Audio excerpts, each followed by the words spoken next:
So I'm gonna go see my mom after this. As you all know, I love my mom very much, of course, but I also had no choice. Told her about this, she's like, oh, Jersey. Yeah, Mom. So you're coming home, right? Of course, Mom. Of course. Mom would do. So, happy to be here.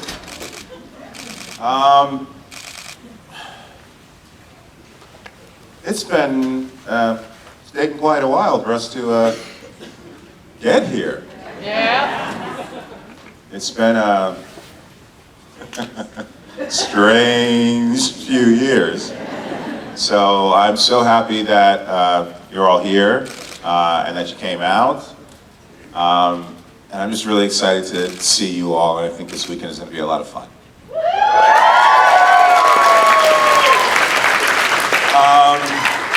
So, any questions? Hi. Hi. Hi, my name is Brianne. I've been a huge fan of yours ever since your Buffy the Vampire Slayer days as Robin Hood. I love you. My question is, in your 2 decades-long career, your numerous roles, what has been your favorite, and has there ever been a moment or a scene that's really stuck to you to this day? Lucifer, Buffy, anywhere. That question is so hard. Because, listen, I'm really fortunate and I feel really blessed that I've been able to be in some really cool shows. And there's no way I can say which one is my favorite publicly. No,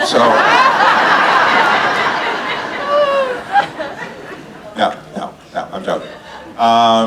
But I definitely have different experiences. I mean, listen, like Lucifer, the cast, the love and the joking around that you guys see is real. So it's that's exactly how we are when we're off stage too. We can give each other, excuse my language, we can give each other a lot of shit. We just really love each other. That love is real, and I've never experienced that among the entire cast, consistently. So that made going to work every single day, like, I just didn't know what to expect. So I guess I kind of just said what was my favorite. That's just working with that cast. Subject-wise, in terms of being given constantly something challenging, I just finished this show called The Night Agent, and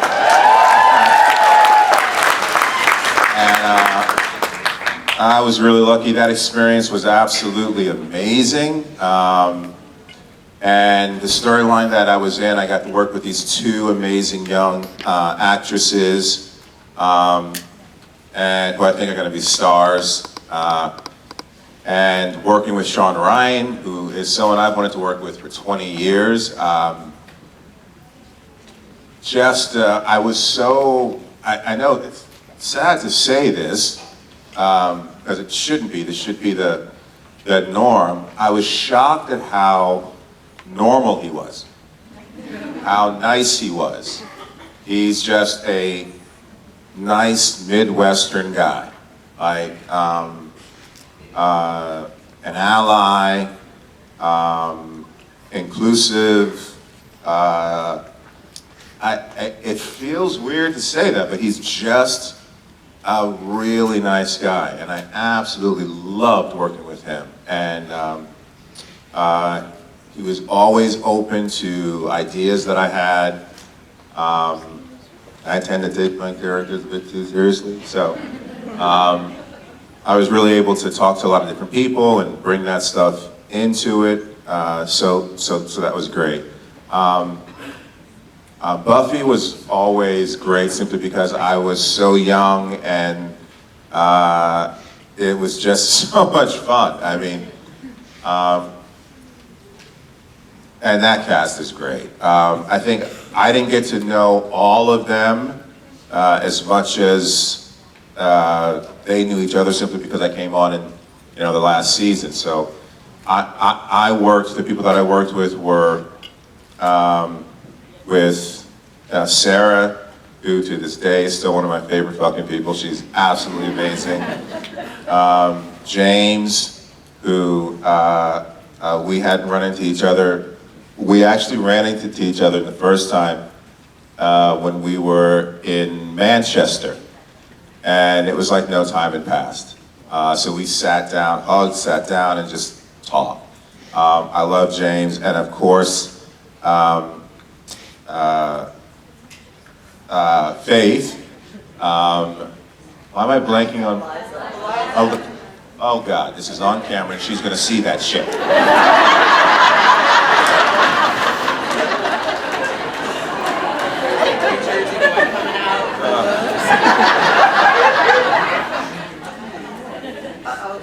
So the jet lag has been really bad.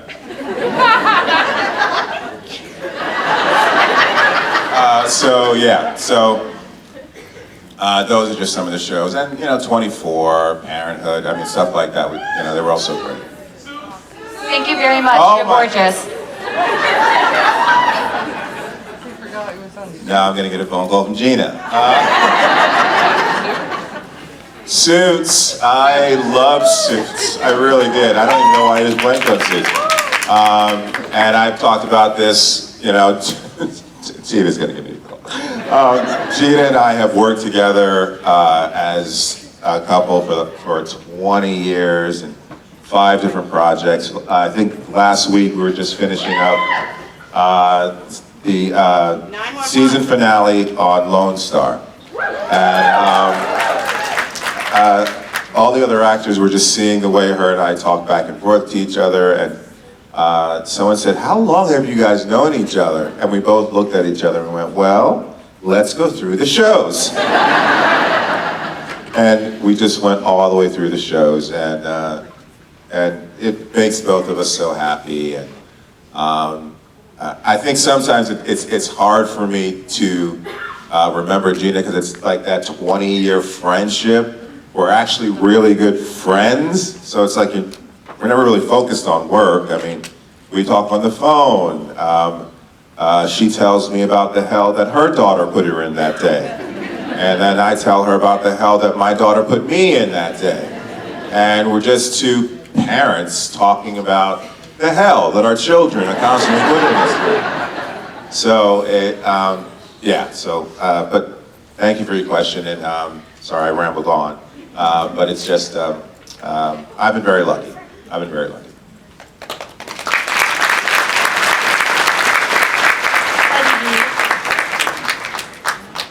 Hi, I'm Alex. Nice to meet you.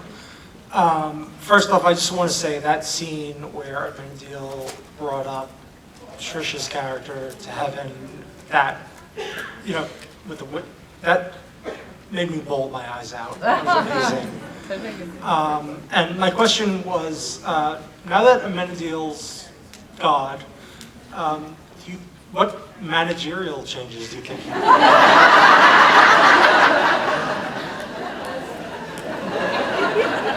Well, there was a top to bottom. First, thank you. That episode was special, and this is no secret. I talk about this all the time. Trisha's one of my favorite people in the world. I've talked about this all the time. Like, when you're actors, you don't really know who you're going to have chemistry with and who you're not going to have chemistry with. And by chemistry, I don't necessarily mean I don't mean sexual. Like it's just yeah. And there's something about, you all feel it, when you're watching something and you see two people on screen and you're like, just something off about them. And then there are two people on screen and they're acting, and you find yourself leaning forward more. It's that kind of unidentifiable thing. We all know it when we see it, but trying to explain it, it's hard because those two people could really hate each other off screen. Two people who don't, you see they don't gel on screen, and they could be the best of friends off screen. It's strange. So when you find that kind of chemistry, which I was so heartbroken when Trisha left the show, because so much of my stuff was with Trisha, and we loved working together, and I think it really worked. There was something dynamic about that pairing. Just like I think, there's something dynamic about Tom and I, so that works. Well, thank you. Very good point. I think I just forgot the second half of your question. What was it again? What kind of managerial changes would have been? They kind of, I don't know if you know this, but they covered that. It was this non-speaking, very cool montage, but I've now heard that question more than once, so it makes me feel like, oh, we should have probably added something in there so people knew. I think we were being so arty about it, but the idea was, when you see him in that throne that in the flashback episode, or the book episode, when you see Tom up there, and then towards the end of the season, when you see Amenadiel up there, and that flash of brilliant white light, it's supposed to be that as Amenadiel is sitting up there and he's looking down on at his brothers and sisters, that he makes a decision that there will be no more throne. And so the flash of light is him evening himself down to his brothers and sisters. And that, so you didn't get that in the finale. And next time you see Joe and Ildy, don't say you got it from me.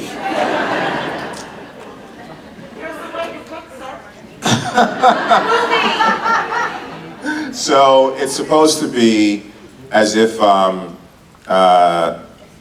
they are now sitting at a round table. So it's supposed to be King Arthur, So when they come to this round table, everyone is equal. So he's just made being God a democracy, and that was something that I loved. I don't know how you did it, but you just made me love Amenadiel more. What did you say? Sorry? I said I don't know how you did it, but you just made me love Amenadiel more.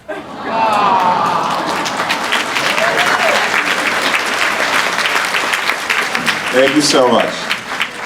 Thank you. ADB. This side. Firstly, I wanted to thank you for being a good role model for me as a trans black man. What's that? I said, firstly, I wanted to thank you for being a good role model for me as a trans black man. Wait a second, is that? It is me. Oh my God! I'm sorry. Hold on. Can you? I need a hug.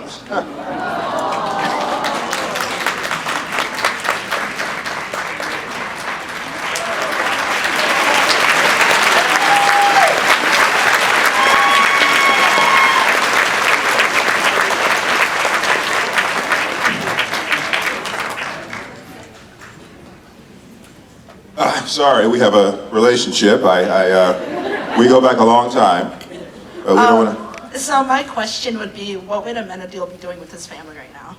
With his family? Yes.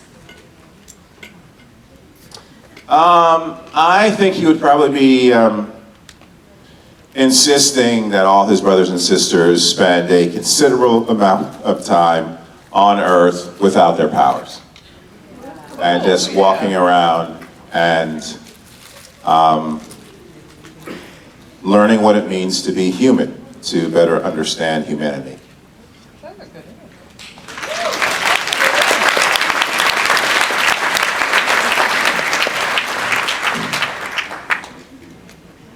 My name's Riley Elkine, and I'm from New Hampshire.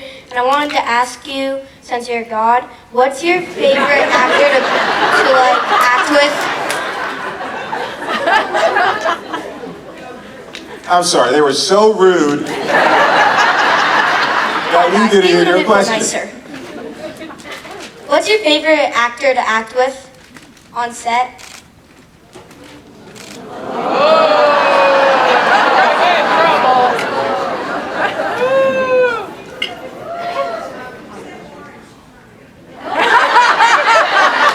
Lauren. No, that's hard, because Leslie Ann and I have known each other for a while, and she's a firecracker, and she's so much fun. But Tom and I really, just from the start, hit it off, and I do feel like his big brother. It was, I won't tell you why, but his Megan, who I love, just had a birthday party. And so it was the first time that all of us, and like, you know, we all came out for her party. Yes, even Lauren. And there's actually a picture. I don't know if people have seen the picture, but it was and Tom and I got just a little bit of quiet time to ourselves. And we were talking about, I can't tell you what, but we were talking about something where we both wound up crying and then hugging each other. And I loved work.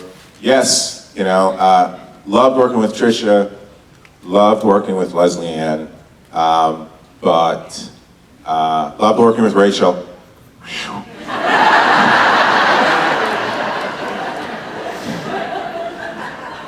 I was close. My character didn't really work with Inbar or Kevin and I got some stuff to do, but not enough, man. I mean, and Amy and I got some stuff to do, but not enough. So it would have to be Tom. Thank you. Thank you. Hi, DB. My name is Ange. Hey. Hi. I liked Amenadiel's first appearance on Lucifer, but I have to say your first appearance on 911 Lone Star was just epic. Twice. And it's not really a question, but the frog down the throat and then being trapped in the Ferris wheel and pushing your kid off was just amazing. Can you talk about it at all? Your experience with that first appearance? Oh yeah. So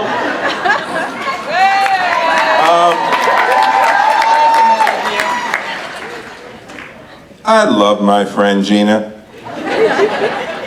You know, we worked together for a long time. And, I love the people over at Lone Star. Really, it's an amazing crew. They're really nice people. The frog in the throat thing was CGI. Now, while we were filming though, there was a little accident. And now I'm going to put this on film somewhere. So we're out there and there are these big machines pouring down, you know, the rain. So, you know, there are all the background, the actors, getting just drained.